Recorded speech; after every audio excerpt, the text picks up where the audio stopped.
আসসালামু আলাইকুম এবং আদাব সবাইকে। কি অবস্থা সবার? সবাইকে হচ্ছে গুড আফটারনুন জানাচ্ছি।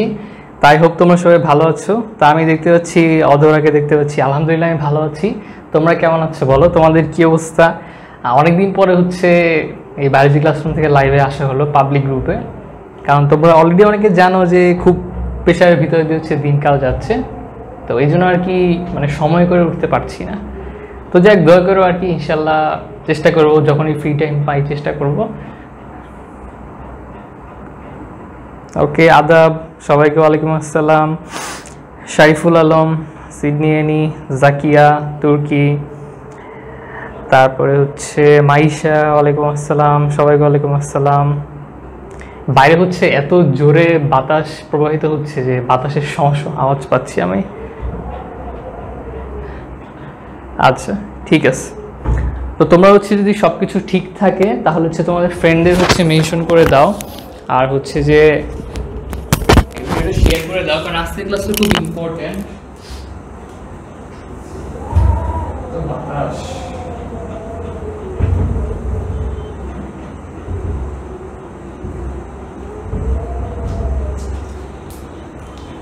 অনেক বেশি বাতাস, জানলা টানলা আর কি লাগিয়ে দিলাম, তাহলে কখন যে বৃষ্টি আসে ঠিক নাই।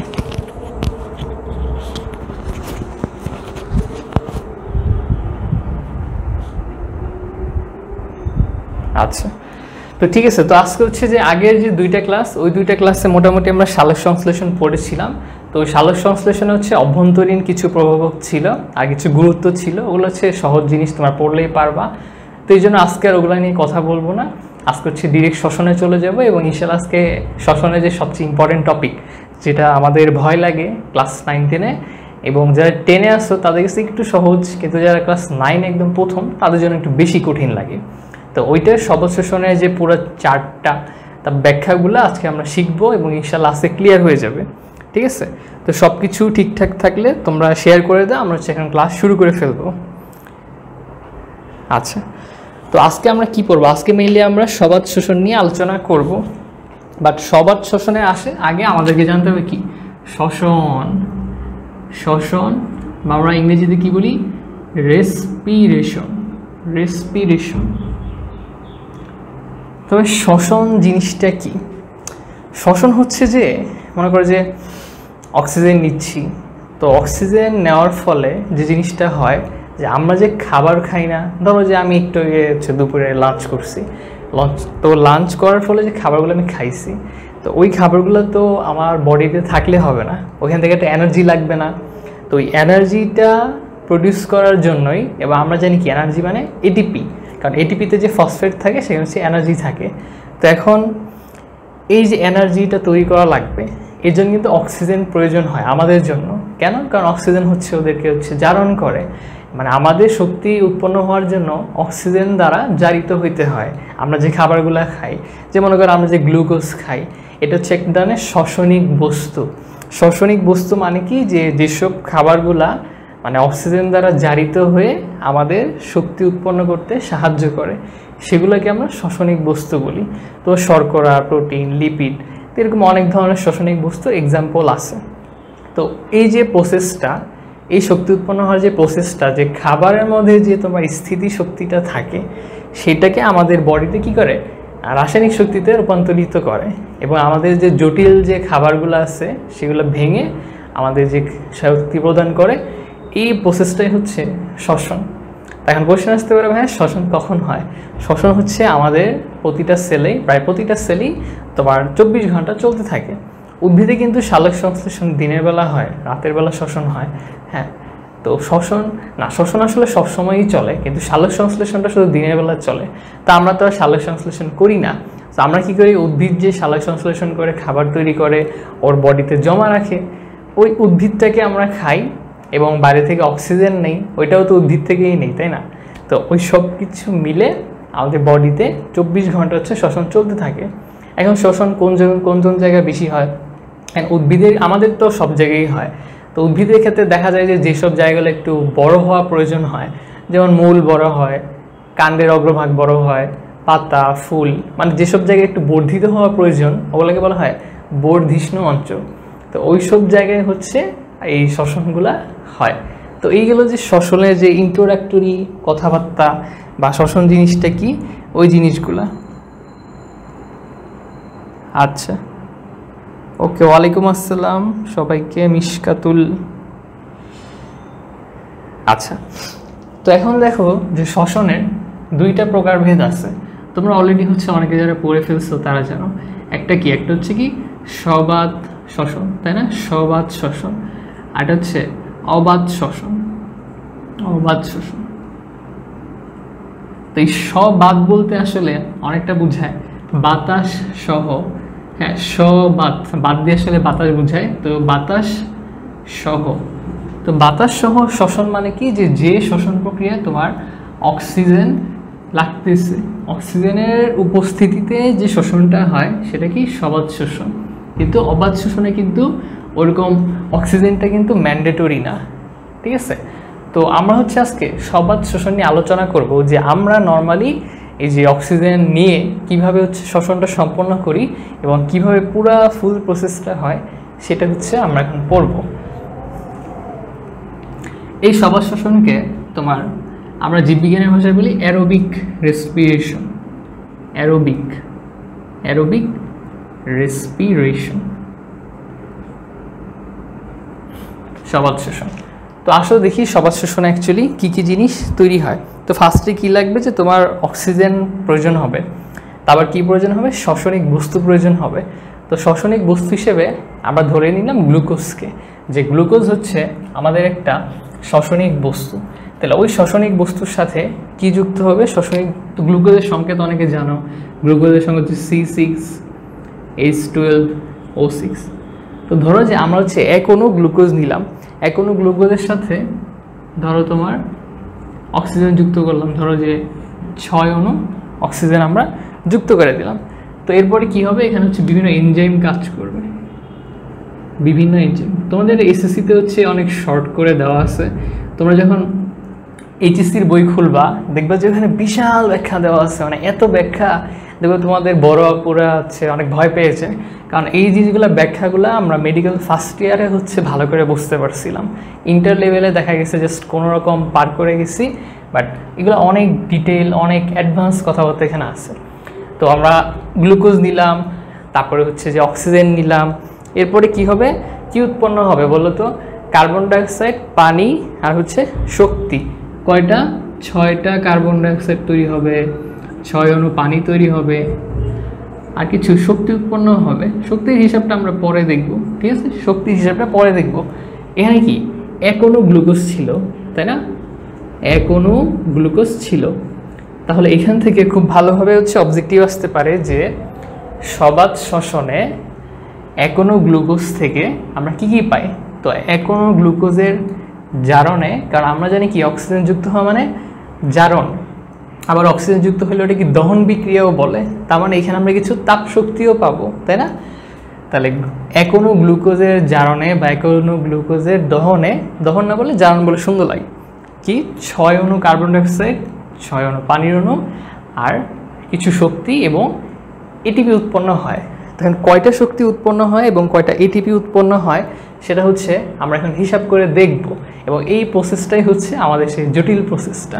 তাহলে চলো আমরা হচ্ছে একদম ডিপে চলে যাই, যে আমাদের যে সবাত শোষণ ছিল বা অ্যারোবিক রেসপিরেশন, সেখানে আসলে কি হয়।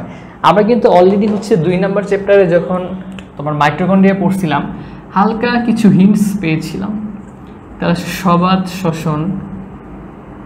শোষণ বা অ্যারোবিক রেসপিরেশন।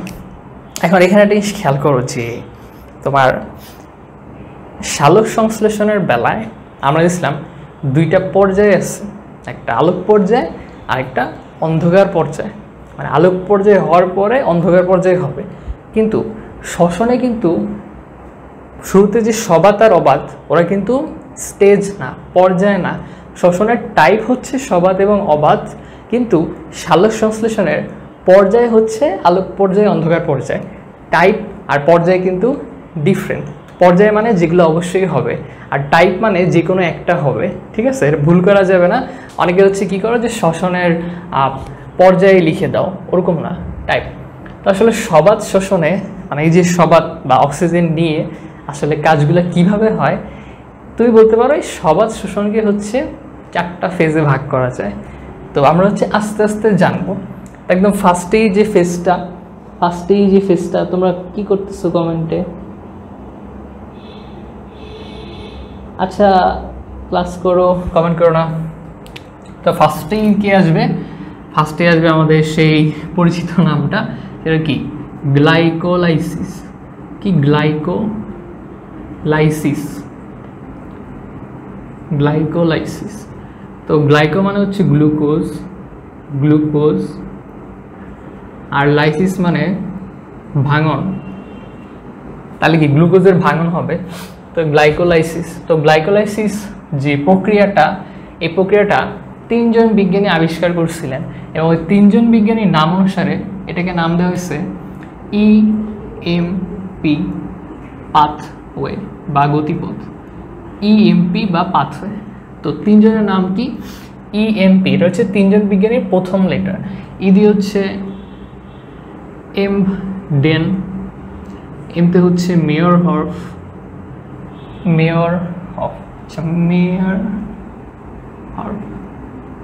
তাহলে এমডেন, মেয়রহফ, আর হচ্ছে পিভি হচ্ছে পার্নাস। তো এটাকে আসলে গ্লাইকোলাইসিস করার সময় ইএমপি পাথওয়ে বলা হয়, কারণ এমডেন, মেয়রহফ আর পার্নাস ওনার 3 জন হচ্ছে এটা আবিষ্কার করেন। এটাকে আমরা ইএমপি পাথওয়ে বলা হয়। এটা আরও কিছু পাথওয়ে আছে, যেমন শ্বসনের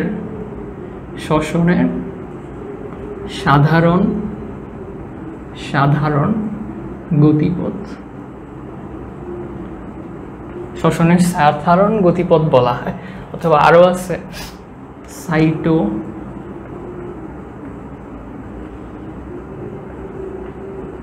সাইটোপ্লাজমীয় শোষণ। তাহলে আমরা 4টা নাম পাইলাম। কি নাম পাইছি দেখো, গ্লাইকোলাইসিস আমরা বইতে আছে। তো এছাড়াও এই গ্লাইকোলাইসিস প্রক্রিয়াটা কারা আবিষ্কার করেন, তাদের 3 জনের নাম অনুসারে ইএমপি পাথওয়ে বলা হয়। এছাড়া এই গ্লাইকোলাইসিস প্রক্রিয়াতে, এই গ্লাইকোলাইসিস জিনিসটা সবাত এবং অবাত 2 জায়গায়ই হয়।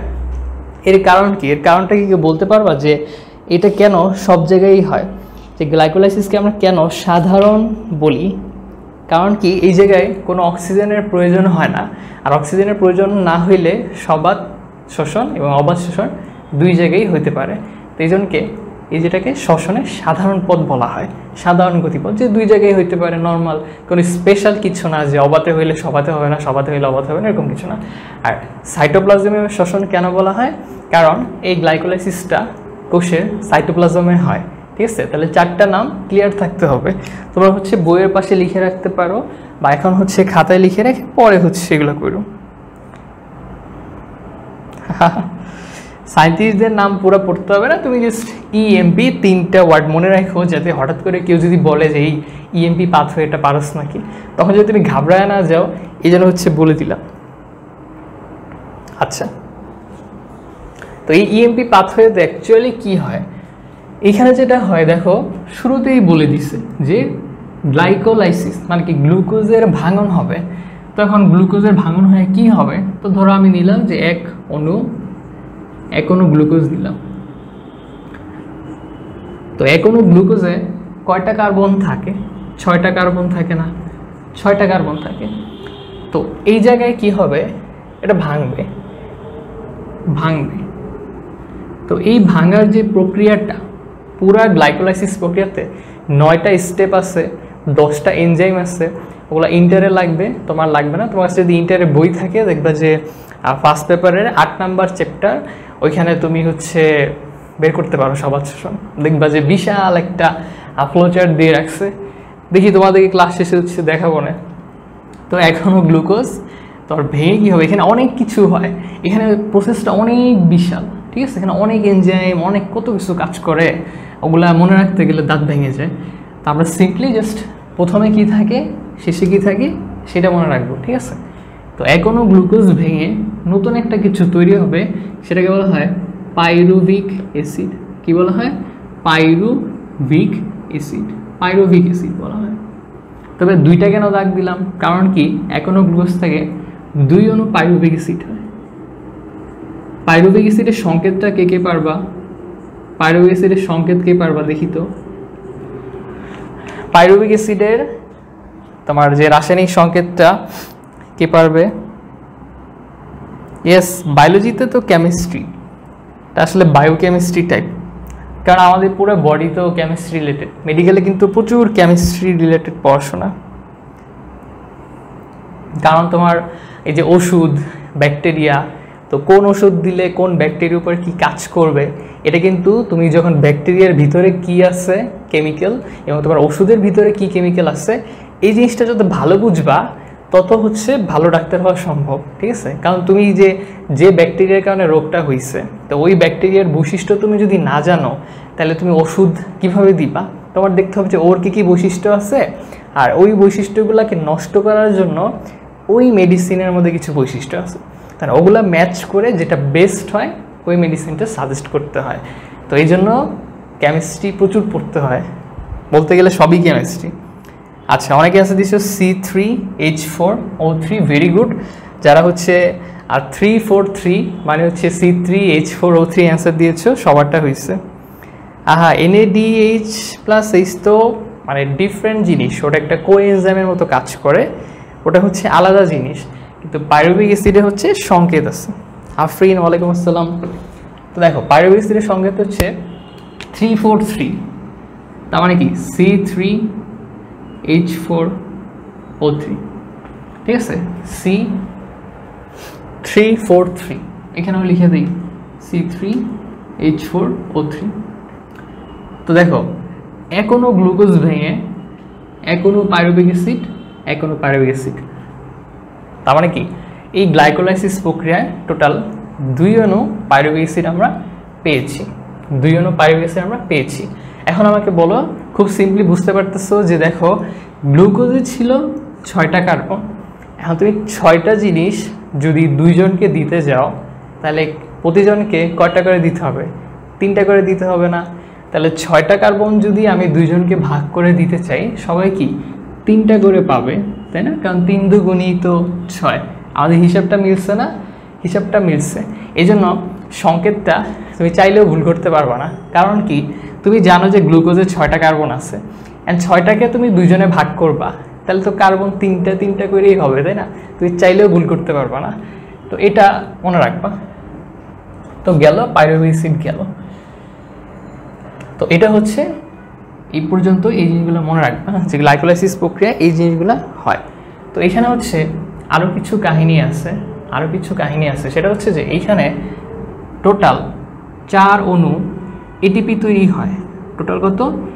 4 অণু এটিপি তৈরি হয়।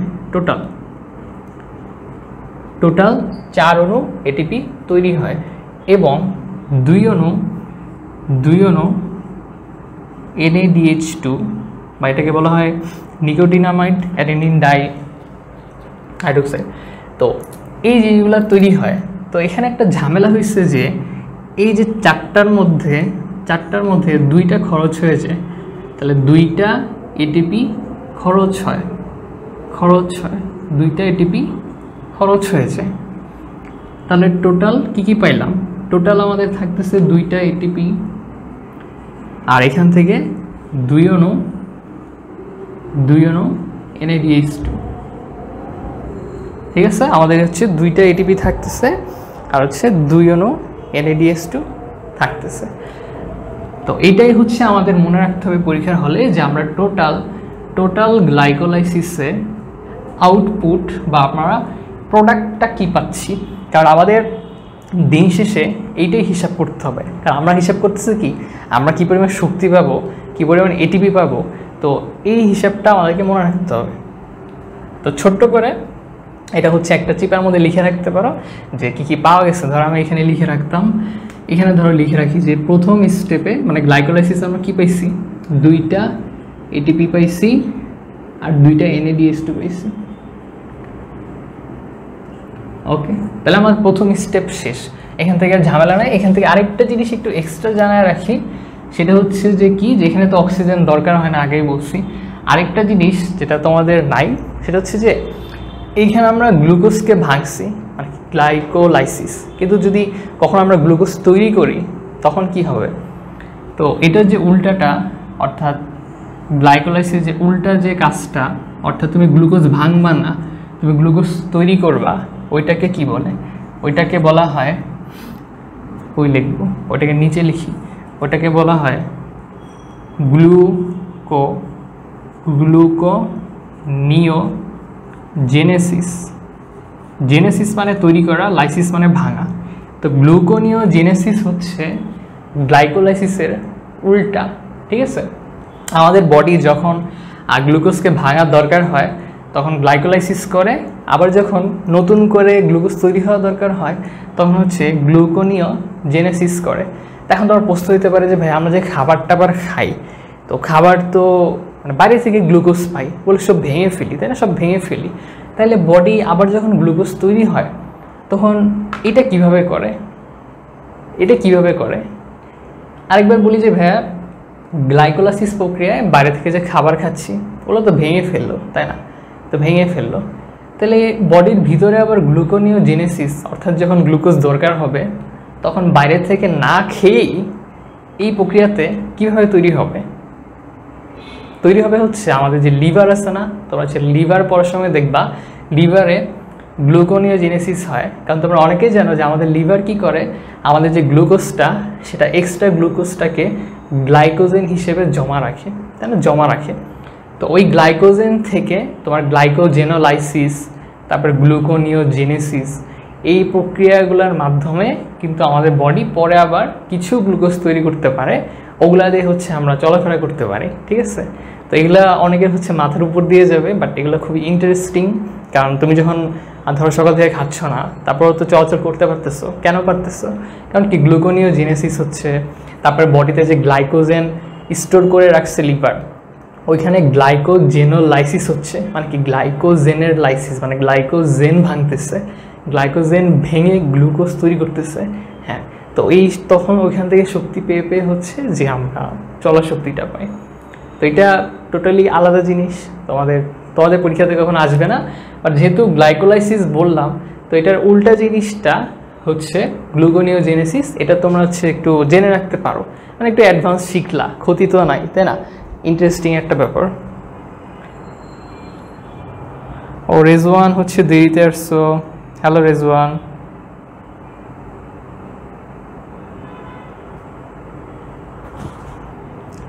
আচ্ছা, মারিয়াম বলছে 4টা হাইড্রোজেন কোথায় থাকে? 4টা বলতে, ও আচ্ছা, এটা একটু বলে রাখি যে দেখো, অনেকে হচ্ছে হয়তো হাইড্রোজেনের সাথে হাইড্রোজেনের সংখ্যাটা মিলতেছে না। তবে আগেই বলেছিলাম যে এই জায়গাতে অনেক বড় বিক্রিয়া হয়। মনে করো এই জায়গায় প্রায় 9টা স্টেপ আছে, মানে এখানে প্রায় 9টা বিক্রিয়া হয়। তো ওই বিক্রিয়া হয়ে হয়ে হয়ে হয়ে আলটিমেটলি এগুলো তৈরি হয়। শুধুমাত্র তুমি কার্বনটা হচ্ছে এটার সাথে মিল পাবা, কিন্তু অন্যান্য জিনিসগুলো মিলাইতে হইলে তোমার এর আগের যে স্টেপগুলো তুমি চাইলে ইন্টারের বই একটু দেখতে পারো যে পাইরুভিক অ্যাসিড তৈরি হওয়ার ঠিক আগের স্টেজটা আসলে কোনটা, তাহলে হচ্ছে তোমার মানে হিসাবগুলো মিলাতে সুবিধা হবে। কিন্তু এখন হচ্ছে যেহেতু আমাদের বইয়ে শুধুমাত্র শুরুতে কী ছিল এবং লাস্টে কী ছিল, এটা একটু মনে রাখতে হবে যে কার্বন 6টা ছিল, পরে 2টা 2টা করে ভাগ হয়ে গেছে, ঠিক আছে? তোমার বায়োলজি এবং কেমিস্ট্রি, যেটাকে বায়োকেমিস্ট্রি বলে, ওগুলা বুঝে অনেক মজা লাগে, অনেক মজা লাগে। তোমরা যারা মেডিকেলে যাবা, তোমাদের ফার্স্ট ইয়ারে সবচেয়ে কঠিন যে পরীক্ষাটা বায়োকেমিস্ট্রি, সেটা হচ্ছে এই যে এগুলা নিয়ে আর কি। তো এগুলো নিয়ে হচ্ছে সবচেয়ে কঠিন পড়াশোনা। তো সবাই অনেক ভয় পায়, কিন্তু যখন একবার বুঝে ফেলে তখন ওটা অনেক মজা লাগে যে ও আচ্ছা এটা এইভাবে হয়, এখান থেকে এটা এইভাবে হয়, তখন খুব মজা লাগে। তো ঠিক আছে, আমি মুছে দিলাম। তো কি মনে রাখবা যে গ্লাইকোলাইসিস থেকে 2টা এটিপি পাচ্ছি আর 2টা NADH2 পাচ্ছি, এটুকু খালি মনে রাখো। আর ভিতরেগুলা পরে পড়লেও দেখবা যে মনে আসতেছে। তখন হচ্ছে আমরা 2 নাম্বার স্টেপে চলে যাব। তাহলে আমাদের গ্লাইকোলাইসিসটা কিন্তু সাইটোপ্লাজমে হয়েছিল, এই জন্য এটাকে কিন্তু সাইটোপ্লাজমীয় শ্বসন আমরা বলতেছিলাম।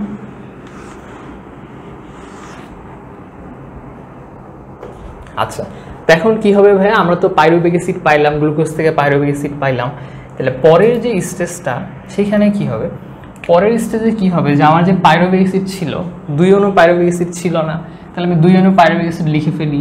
পাইরুভিক অ্যাসিডের সংখ্যা ছিল C3H4O3, তারপর আরেকটা লিখি C3H4O3, আমি লিখে ফেললাম। তো এখন কি হবে, এখন যেটা হয় যে এই জায়গা থেকে একটা কার্বন, 3টা কার্বন থেকে একটা কার্বন কার্বন ডাইঅক্সাইড হিসেবে বের হয়ে যাবে। তো দুইটা ক্ষেত্রে তো সেমই হবে, তো তারপর আমি 2 ভাগ করে লিখতেছি তোমাদের বোঝার স্বার্থে। তো বের হয়ে গেল, এখানে কি 3টা কার্বন ছিল, 3টা কার্বন ছিল, তাহলে এই জায়গায় 3টা কার্বন থেকে একটা কার্বন তো চলেই গেল, তাহলে কি 2টা কার্বন থাকে না, তাহলে যে জিনিসটা তৈরি হবে ওটা কি 2 কার্বন বিশিষ্ট, তো সেটাকে আমরা বলি অ্যাসিটাইল কোয়ে বা অ্যাসিটাইল কোএনজাইম বলি। এবং অ্যাসিটাইল কোএনজাইমটা 2 কার্বন বিশিষ্ট। কি 2 কার্বন বিশিষ্ট, কীভাবে 2 হইল, এখানে 3 ছিল, একটা কার্বন ডাইঅক্সাইড হিসেবে বের হয়ে গেল, তাহলে 2টা আছে, সিম্পল। তাহলে এটার বেলায়ও কী হবে, সেম হবে, এখানেও যে আমাদের অ্যাসিটাইল কোয়ে উৎপন্ন হবে, ওটা ছোট হাতের আর কি, কোএনজাইম বোঝানো হয়, 2টা কার্বন। তো এই জিনিসগুলো আমরা পেয়েছি। এছাড়াও আর কি হবে, একটা করে NADH2 হবে, একটা করে NADH2 হবে, ঠিক আছে। তাইলে আমরা কি পাইলাম, টোটাল আমরা আগের স্টেজে দেখছিলাম এখনো গ্লুকোজ থেকে 2টা পাইরুভিক অ্যাসিড হয়েছে। তো 2টা পাইরুভিক অ্যাসিড থেকে আমরা টোটাল কি পেলাম, 2টা কার্বন ডাইঅক্সাইড পাইছি আমরা, 2টা কার্বন ডাইঅক্সাইড পেলাম, 2টা অ্যাসিটাইল কোয়ে পেলাম, আর কি পেলাম, 2টা NADH2 পেলাম, ঠিক আছে। এগুলো হচ্ছে ভুল করা যাবে না, যে আমরা হচ্ছে 2টা কি পেয়েছি, 2টা হচ্ছে কার্বন ডাইঅক্সাইড পেয়েছি, 2 অণু অ্যাসিটাইল কোয়ে পেয়েছি, 2টা মিলে আর কি, ঠিক আছে। তো তোমরা যে কোনো একটা হিসাব করবা, ওইটা দিয়ে 2টা গুণ দিয়ে দিবা। এখানে কিন্তু প্যাচায় কোশ্চেন আসতে পারে যে যদি 3টা থাকে তাহলে কি হবে, 2টা থাকলে কি হবে। তো এই জন্য তোমাকে সংখ্যাটা খুব ভালোভাবে মনে রাখতে হবে যে এখানে আসলে কোন জায়গা থেকে কি হচ্ছে, কোন জায়গা থেকে কি হচ্ছে। আচ্ছা,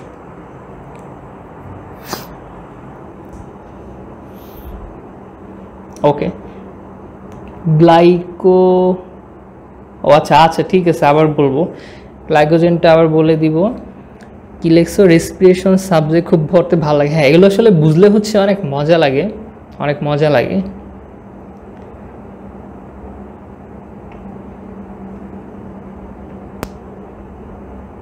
আচ্ছা, তাহলে আমরা কি দেখলাম, যে 2 অণু পাইরুভিক অ্যাসিড থেকে আমরা টোটাল 2 অণু অ্যাসিটাইল কোয়ে পেয়েছি, তোমার 2 অণু কার্বন ডাইঅক্সাইড পেয়েছি এবং 2 অণু NADH2 পেয়েছি, ঠিক আছে। তো আমরা এটাও লিখে ফেলাই, কারণ পরে হচ্ছে আমাদের হিসাব করতে হবে। তাহলে 2 নম্বর স্টেজে কী পাইলাম, কার্বন ডাইঅক্সাইডটা আসলে ATPতে হিসাব করে লাভ নাই, তাই আমি কার্বন ডাইঅক্সাইডটা এখানে লিখতেছি না, আমি হচ্ছে এইটা লিখতেছি। এটা লিখেও আসলে তেমন একটা লাভ নাই, আর কারণ আমার শুধু ATPগুলো দরকার, কয়টা ATP উৎপন্ন হইলো সেই জিনিসগুলো হচ্ছে আমার দরকার। অলরাইট, তাহলে হচ্ছে 2টা NADH2 লিখে রাখি আমি। তোমাদের বই দেখবো সুন্দর একটা ছক আছে, ওটা লিখতে পারো, সুন্দর একটা ছক আছে।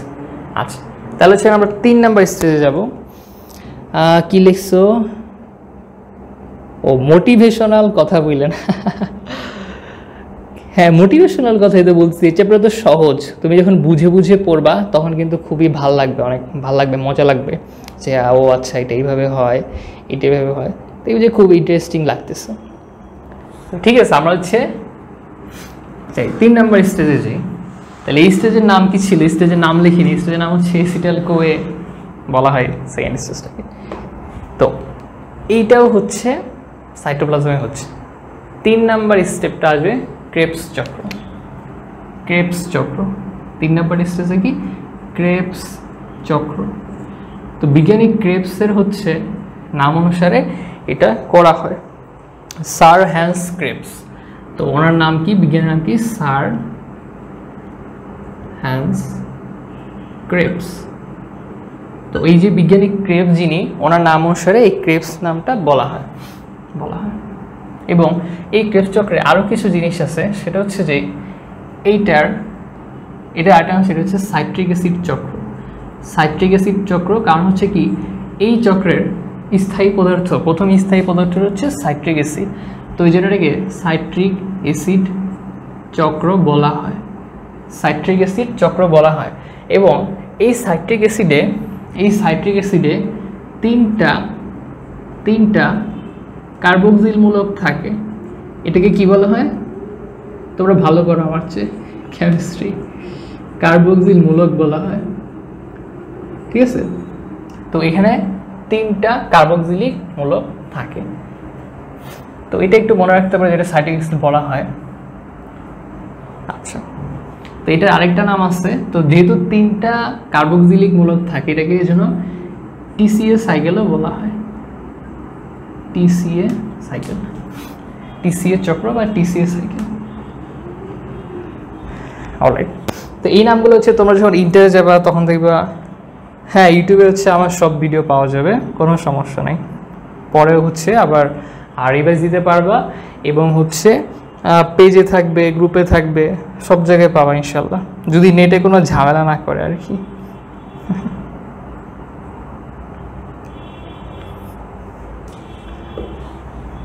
তো টিসিএ দিয়ে বোঝানো হয় ট্রাই হচ্ছে গেল নাকি কার্বক্সিলিক অ্যাসিড, মানে ট্রাই মানে 3টা কার্বক্সিল মূলক 3টা থাকে, এবং এটা হচ্ছে একটা সাইট্রিক অ্যাসিড, মানে সাইট্রিক অ্যাসিডের এবং এই সাইট্রিক অ্যাসিডের 3টা কার্বক্সিল মূলক থাকে, এই জন্য ট্রাই কার্বক্সিলিক অ্যাসিড বা টিসিএ সাইকেল বলা হয়, ঠিক আছে। ট্রাই কার্বক্সি ওয়াই এক্স আর ওয়াই কার্বক্সিলিক অ্যাসিড, ঠিক আছে। তো এখন দেখি যে, এবং এটা হচ্ছে স্পেশালিটি কি, এটার স্পেশালিটি হচ্ছে এটা হচ্ছে মাইটোকন্ড্রিয়াতে হয়। ক্রেবস চক্রটা কিন্তু মাইটোকন্ড্রিয়াতে হয়, কেউ ভুল করা যাবে না। এই চ্যাপ্টার না, বুঝছো, আমি সত্যি কথা বলি, এসএসসির বইতে এই চ্যাপ্টার আমার সবচেয়ে ফেভারিট ছিল। এই চ্যাপ্টার আমি সবচেয়ে বেশি পড়ছি, এবং আগেও বলছি এই চ্যাপ্টারে মানে A to Z আমি মানে লিখে পড়ছি, বুঝছো, মানে কারণ এখান থেকে কোশ্চেন আসবেই, তোমার এইটা পরীক্ষাতে আসবে, তুমি 100% রাখতে পারো। কেউ আর ভাইয়া বললো না যে ভাইয়া কোশ্চেন ফাঁস করে, কোশ্চেন ফাঁসের কিছু না, এই কোশ্চেন দিবেই, এটা ইম্পর্টেন্ট। আর এমনিতে শর্ট সিলেবাস তো দিবে না। তো এটা কি হয়, এটার স্পেশালিটি হচ্ছে এটা মাইটোকন্ড্রিয়াতে হয়, মাইটোকন্ড্রিয়াতে হয়। তো মাইটোকন্ড্রিয়াতে হয়। তো এখানে ভাইয়া কি হয়, এখানে দেখো আগের স্টেজে কি উৎপন্ন হয়েছিল, 2টা এসিটাইল কোয়ে উৎপন্ন হয়েছিল, মনে আছে, 2টা এসিটাইল কোয়ে উৎপন্ন হয়েছিল। তো ওই এসিটাইল যে কোয়েটা, ওই এসিটাইল কোয়েটা কি করে, তোমার সাইটোপ্লাজম থেকে মাইটোকন্ড্রিয়াতে আসে। আসার পরে যে জিনিসটা হয়, প্রত্যেকটা এসিটাইল কোয়ে, মনে করো এখানে যদি একটা হয়, একটা এসিটাইল কোয়ে থেকে তোমার 2টা কার্বন ডাইঅক্সাইড তৈরি হবে, 2টা কার্বন ডাইঅক্সাইড তৈরি হবে, কার্বন ডাইঅক্সাইড এটিপি তৈরি হয় না, 3টা NADH2 হবে, 3টা NH2 হবে, তারপরে এক অণু FADH2। তো একটা না লিখলেও হয়, শুধু FADH2 লিখলেও হয়, এবং একটা GTP মানে কি গুয়ানোসিন ট্রাইফসফেট। তো এগুলো হচ্ছে একটা থেকে পাইছি। তাহলে আমরা যদি দেখো আগে কি 2টা এসিটাইল কোয়ে পাইছিলাম না, তাহলে তুমি 2 দিয়ে গুণ দিয়ে দাও, 2 দিয়ে যদি গুণ দেই তাহলে কি হবে, 4টা কার্বন ডাইঅক্সাইড পাবো, 6টা NADH2 পাবো, তারপরে 2টা FADH2 পাবো, আর 2টা GTP পাবো, 2টা GTP পাবো, এই জিনিসগুলো পাবো। তাহলে আমরা হচ্ছে এনলিস্টেড করে ফেলি, দেখি 3 নম্বরে কী কী পাইছি আমরা। কার্বন ডাইঅক্সাইড থেকে এটিপি হয় না, সো আমরা এটা লিখবো না, আমরা এই 3টা জিনিস লিখবো। তাহলে কি 6 NADH2, তারপরে 2 লিখ নেই, 2 হবে, 2 FADH2 আর 2টা GTP, ঠিক আছে। তাহলে আমাদের কাহিনী শেষ। যে ফার্স্টে তাহলে আরেকবার একটু রিক্যাপ করি কি কি হইল। ফার্স্টে হচ্ছে আমাদের গ্লুকোজ ছিল, শ্বসনিক বস্তু, 1 মোল গ্লুকোজ ছিল। তো 1 মোল গ্লুকোজ ভেঙে 2 অণু পাইরুভিক অ্যাসিড হইল, 2 অণু পাইরুভিক অ্যাসিড হইল এবং কি হইল, গ্লাইকোলাইসিস প্রক্রিয়াতে তোমার 4টা এটিপি হয়, 2টা খরচ হয়ে যায়, বাকি 2টা থাকে আর 2টা NADH2 উৎপন্ন হয়। তো গ্লাইকোলাইসিস শেষ। পরে কি আসলো? পরে আসলো ওই যে তোমার গ্লাইকোলাইসিস প্রক্রিয়াতে পাইরুভিক অ্যাসিডটা তৈরি হয়েছিল, ওই পাইরুভিক অ্যাসিড ভেঙে কি করে, 2টা অ্যাসিটাইল কোয়ে উৎপন্ন করে। তো এর বাইরেও কি করে, 2টা NADH2 তৈরি করে। গেল 3 নাম্বার আসে আমাদের ক্রেবস চক্র। ক্রেবস চক্রতে কি হয়, আগের যে অ্যাসিটাইল কোয়ে ছিল ওই অ্যাসিটাইল কোয়ে এরকম করে টোটাল 2টা মিলে 6টা NADH2, 2টা FADH2, 2টা GTP তৈরি করে ফেলছে। তো এখন এই যেগুলো তৈরি করছে এগুলো থেকে কি এটিপি বানাইতে হবে না? এখন এটিপি বানাইতে হইলে কিন্তু আমাদের আরেকটা জিনিস লাগে, সেটা হচ্ছে 4 নাম্বার। তাহলে 4 নাম্বার যে জিনিসটা, 4 নাম্বার যে স্টেপটা, সেটাকে কি বলা হয় একটু কমেন্টে জানাও তো।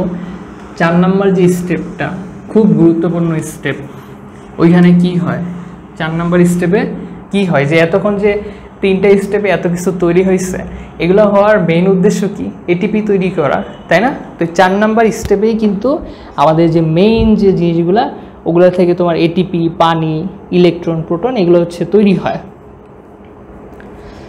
এবং এই ইলেকট্রনগুলা প্রবাহিত হওয়ার সময় কিন্তু শক্তি প্রডিউস করে। তো এই 4 নাম্বার স্টেজের নাম কি বলো?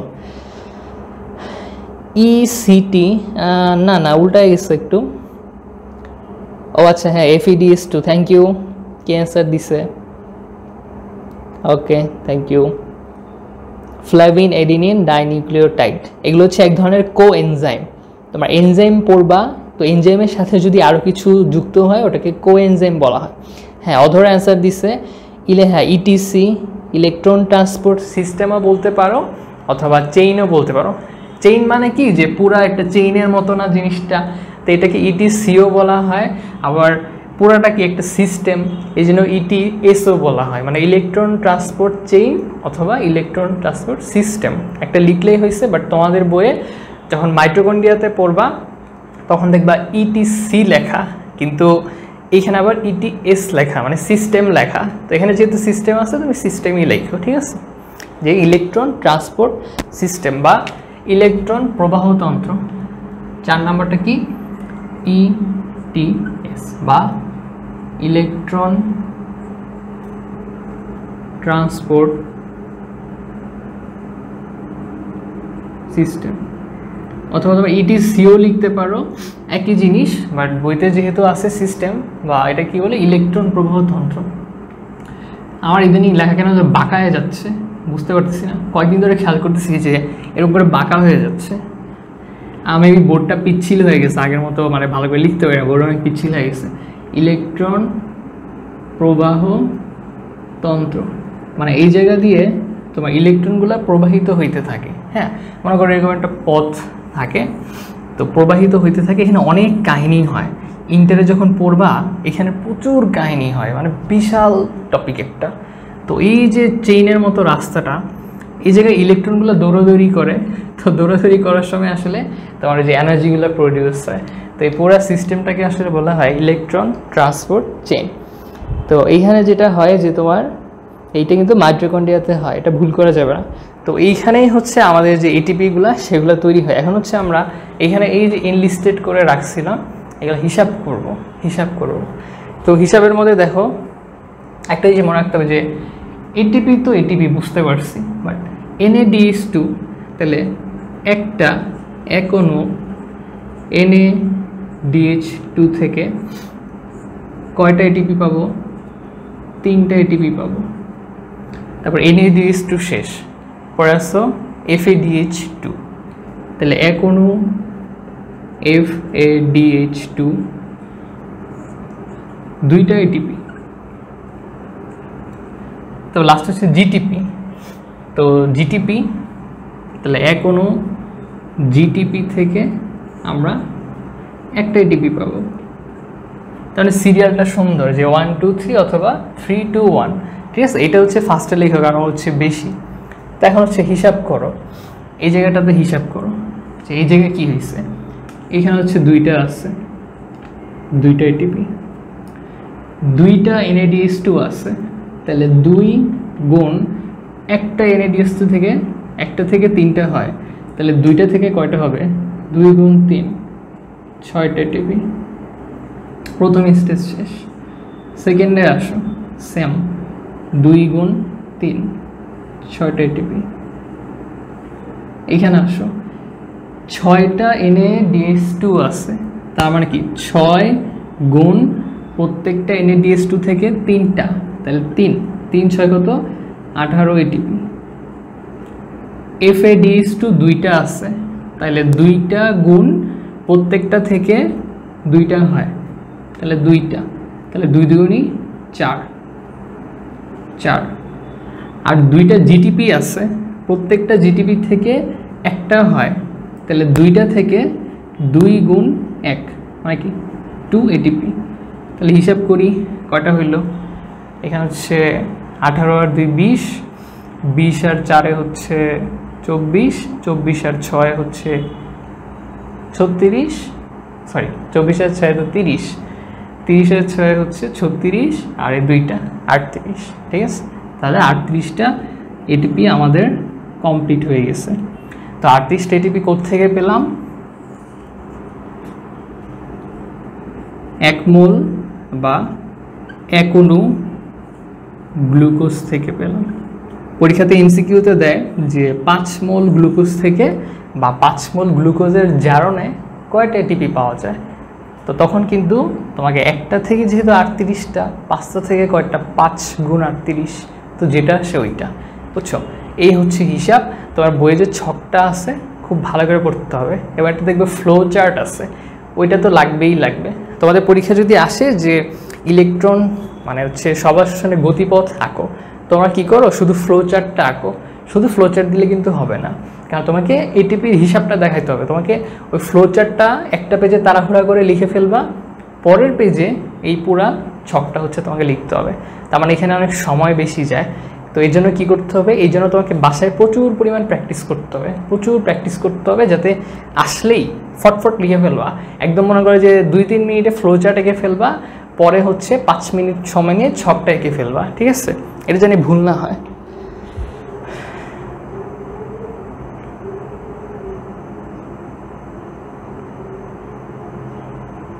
ইয়েস, ইফাত বলতেছে ভাইয়া বুঝতে পারিনি।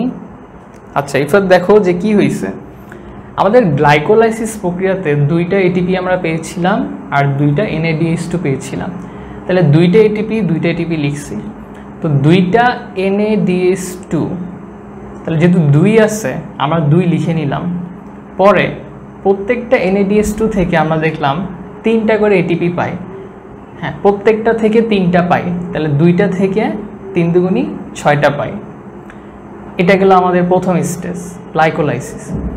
সেকেন্ড স্টেজ বাই সিটেল কোয়ে, ওইখানে দেখলাম 2টা NADH2 পাওয়া যায়। তাহলে সেমভাবে 2টার সাথে আমি 3টা এটিপি গুণ দিব, কারণ একটা NADH2 থেকে 3টা পাওয়া যায়, তাহলে 3 দুগুণী 6। তো এরকম করে পরে দেখলাম সেমভাবে এখানে 6টা থেকে আমরা 18টা পাই। FADH2 এর হিসাবটা করলাম যে একটা FADH2 থেকে 2টা এটিপি পাওয়া যায়, তাহলে 2টা FADH2 থেকে 4টা এটিপি পাওয়া যায়। তারপরে দেখলাম একটা জিটিপি থেকে একটা এটিপি পাওয়া যায়, তাহলে 2টা জিটিপি থেকে 2টা এটিপি পাওয়া যায়।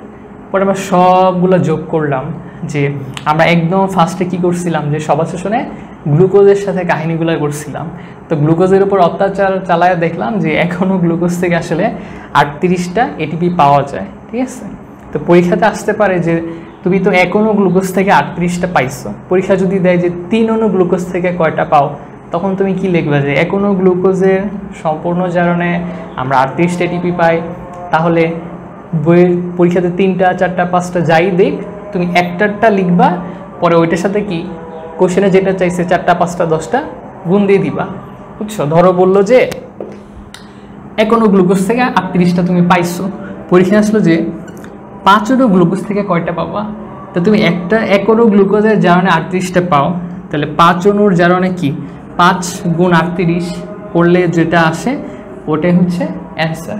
ঠিক আছে, আবার ধরো এটা বললো যে 38টা এটিপি আমরা পাই 1 মোল গ্লুকোজ থেকে, তাহলে পরীক্ষা যদি ধরো তোমাকে বললো তুমি 60টা এটিপি কতটুকু গ্লুকোজ থেকে পাবা, তুমি জানো 38টা এটিপি পাই 1 মোল গ্লুকোজ থেকে, তাহলে 60টা এটিপি পাই, ভাগ করে দিবা। বুঝছো না জিনিসটা? আবার 1 মোল গ্লুকোজ মানে কি, কতটুকু গ্রাম, তুমি যদি C6H12O6 এটাকে গ্রামে নিয়ে আসো কত পাবা, গ্রামে নিয়ে আসো, তাহলে 1 মোল গ্লুকোজ ইকুয়াল টু এত গ্রাম। তোমাকে কিন্তু গ্রাম দিয়েও দিতে পারে, জীবনেও দিবে না, কি কেমিস্ট্রি হলে দিতে, বায়োলজিতে এত ডিপে দিবে না, তা বলতেছি কারণ এটা তো আর পড়াবো না। তোমাকে যদি বলে যে ধরো 1 মোল না দিয়ে তোমাকে গ্রামের সংখ্যাটা দিয়ে দিল যে এত গ্রামের মধ্যে কয়টা এটিপি আছে, তো তুমি যেভাবেই দেখ, তোমার যদি সংখ্যাটা জানা থাকে যে তুমি 1 মোল বা 1 অণু থেকে কয়টা পাচ্ছ, তোমাকে যেভাবেই কোশ্চেন পেঁচায় দেখ তুমি পারবা। ঠিক আছে, তুমি পারবা। এখানে জাস্ট ওই ঐকিক নিয়মের যে জিনিসগুলা হ্যাঁ এগুলো ফিক্সড মান। কে আজান দিচ্ছে তো নিরবধি, হ্যাঁ এগুলো ফিক্সড মান। হ্যাঁ যদি ইনফিনিটি গ্লুকোজ হয় তুমি ইনফিনিটি এটিপি পাবা। ঠিক আছে, তো এখন আসো যে আমরা শক্তির হিসাবটা করি, কতটুকু শক্তি পাই আমরা, শক্তির হিসাবটা করে ফেলি।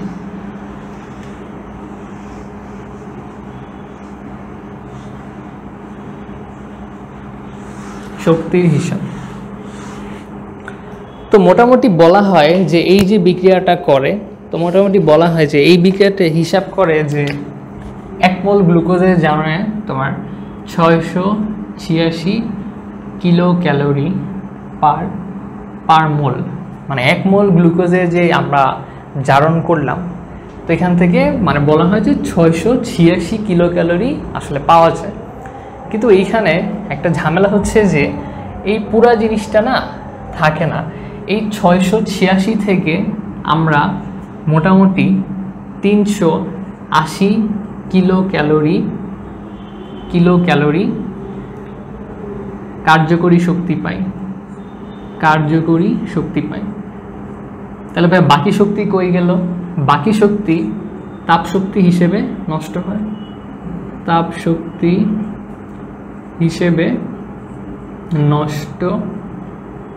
হয়, ঠিক আছে, কি হলো ভাইয়া যে দেখো আমাদের বইয়ে দেওয়া আছে যে এই পুরা জায়গা থেকে আমরা 686 কিলো ক্যালোরি পার মোল মানে কি পার 1 মোল গ্লুকোজ।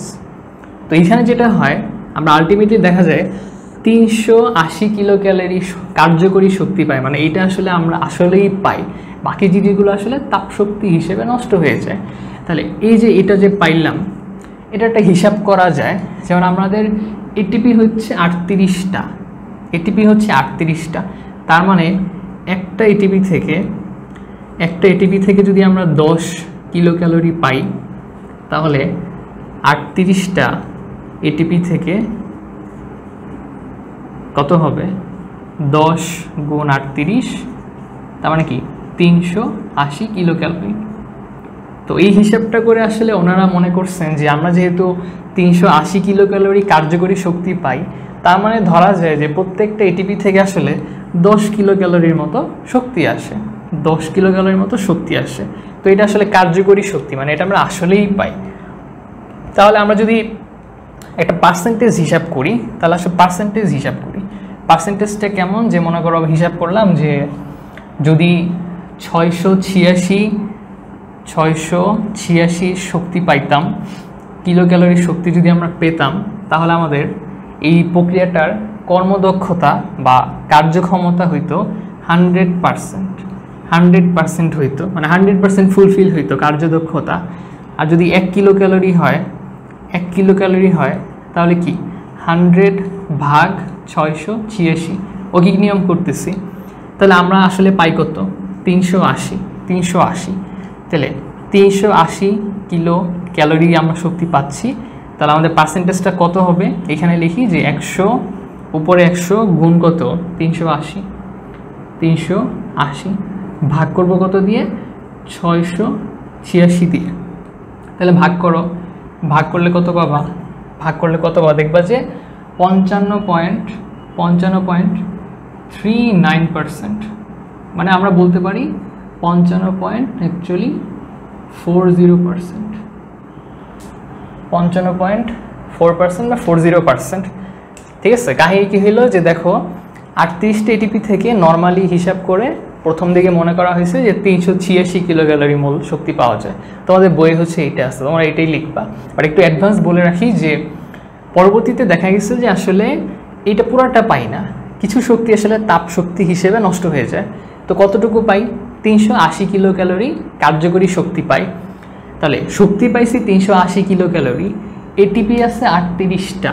তাহলে পুরা শক্তি যদি আমি 38টার মধ্যে ভাগ করে দিই, মানে প্রতিটা এটিপিতে আসলে কতটুকু শক্তি থাকে, দেখলাম যে 380টা শক্তিকে যদি আমি 38 জনের মধ্যে ভাগ করে দিই, প্রত্যেকে কি হয় 10 কিলো ক্যালোরি করে পায়। অর্থাৎ প্রত্যেকটা এটিপি থেকে আসলে 10 কিলো ক্যালোরি শক্তি পাওয়া যায়। তখন একটা পার্সেন্টেজ হিসাব করি যে আসলে আমরা কতটুকু এফিসিয়েন্সি পাইছি বা কার্যদক্ষতা পাইছি। তো দেখলাম যদি আমরা ফুল এনার্জিটাই পেতাম, ফুল এনার্জি মানে কি 100%, তো ফুল এনার্জি পেলে আমরা 100% পেতাম, তাহলে আমরা পাচ্ছি 380। তাহলে 380 পাইলে হিসাব করে দেখলাম আসলে আলটিমেটলি আমরা 55.4% কার্যক্ষমতা বা কর্মদক্ষতা পাচ্ছি আর কি। তো এই হিসাবটা কি তোমরা বুঝতে পারছো? নিচে অনেক কিছু ঢেকে গেছে না, তোমরা কি নিচের লেখাটা দেখতে পাচ্ছ? হ্যাঁ, ম্যাথ ক্লাস করাই দিছি।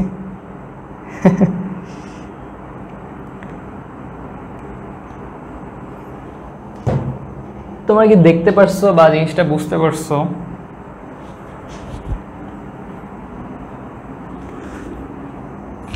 মনে করো যে 686 শক্তি পাইলে জিনিসটা কি হতো 100%, কিন্তু আমরা 100% পাই না, আমরা 380 পাইছি।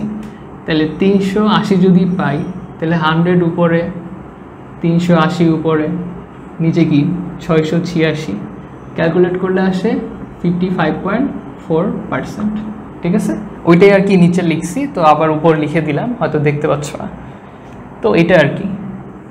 তো এই যে নিচে যেটা বললাম এটা ইন্টারে পাবা, তখন হচ্ছে ভাইয়ার কথা মনে পড়বে যে ভাইয়া পড়াই দিছিল আগে।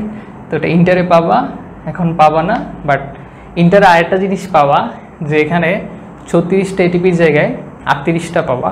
বুঝছো এটা কেন হয়? কারণ অনেক বিজ্ঞানী মনে করেন এই যে এখানে গ্লাইকোলাইসিসে 4টা এটিপি তৈরি হয়েছিল, 2টা খরচ হয়ে গেছিল, বাট অনেক বিজ্ঞানী মনে করেন যে 4টার মধ্যে 4টাই নষ্ট হয়ে গেছে, মানে বের হয়ে যায়, খরচ হয়ে যায়, 4টাই খরচ হয়ে যায়। তো এই জন্য এখানে যে 2টা এক্সট্রা ছিল ওটা থাকে না, তো 2টা কম হয়ে গেলে কি 36 হবে না? তো ইন্টারে বইয়ে দেখবো যে 36টা এটিপি, কারণ অনেক বিজ্ঞানী মনে করেন যে এখানে এই 2টাও খরচ হয়ে যায়। তো এই আর কি। তো তোমরা হচ্ছে এটা খুব ভালো করে শিখবা, সবাই হচ্ছে যে তোমার ফ্লো চার্টটা আঁকবা আর বইয়ের যে ছকটা আঁকবা, আর তোমাদের এইচডব্লিউ থাকবে বিসি, এইচডব্লিউ শ্বসনের আর, যেহেতু সবাত শ্বসন, সবাত মানে কি অ্যারোবিক, এই জন্য এ দিবা অ্যারোবিক রেসপিরেশন। তাহলে তোমার এইচডব্লিউ সময় এই হ্যাশট্যাগটা দিবা বিসি এইচডব্লিউ ড্যাশ এআর, যে অ্যারোবিক রেসপিরেশন। এটা দিয়ে তোমরা ফ্লো চার্টটা আঁকবা আর বইয়ের ছকটা আঁকবা। এই দুটো হচ্ছে তোমাদের হোমওয়ার্ক থাকবে, এবং এই ক্লাসটা না নোট করে ফেললো, কারণ এগুলো অনেক কাজে দিবে। এই ক্লাসগুলো নোট করে ফেলো, কারণ এগুলো লিখে লিখে না পড়লে হচ্ছে বুঝতে পারবো না কখনো।